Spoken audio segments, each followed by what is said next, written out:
নুরুল হক নূরের ওপর যে হামলা, এটা নিয়ে চলেন দুই একটা লাইন একটু বলা যাক।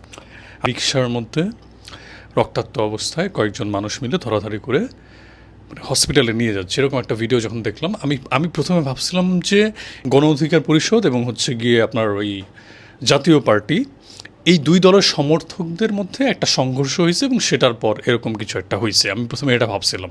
বাট পরে আবার একটা ভিডিও দেখলাম যেখানে হচ্ছে গিয়ে পুলিশ এবং আর্মি দুই পক্ষ মিলে সমানে লাঠি দিয়ে পেটাচ্ছে, মানে র্যান্ডম কোনো সাপোর্টারকে না, নুরুল হক নূরকে পেটাচ্ছে।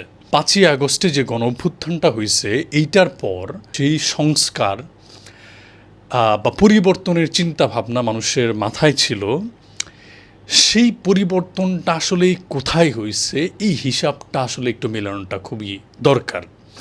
আপনি দেখেন যে এই ঘটনার পরপর সরকারে বসে আছে এরকম অনেক মানুষকেই দেখলাম র্যান্ডমলি তীব্র নিন্দা জানাচ্ছে, প্রতিবাদ করতেছে। এখন প্রশ্ন চলে আসে যে তাহলে আসলে হাসিনার পুলিশ বাহিনী এবং আপনাদের পুলিশ বাহিনী, বা হাসিনার আর্মি এবং আপনাদের আর্মি, এদের মধ্যে আসলে পার্থক্যের জায়গাটা কোথায়?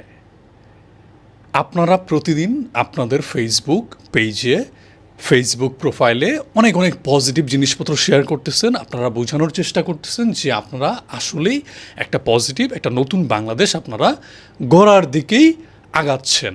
বাট দ্য কোয়েশ্চেন ইজ, নতুন বাংলাদেশ, সংস্কার, এগুলো আসলে কোথায়?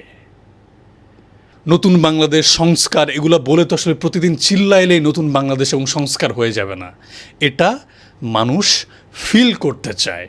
একটা দেশের নাগরিক হিসেবে, সিটিজেন হিসেবে যতক্ষণ না পর্যন্ত এই জিনিসটা ফিল করব, ততক্ষণ পর্যন্ত নতুন বাংলাদেশ, সংস্কার, এগুলার আলাপ করে আসলে লাভ নাই।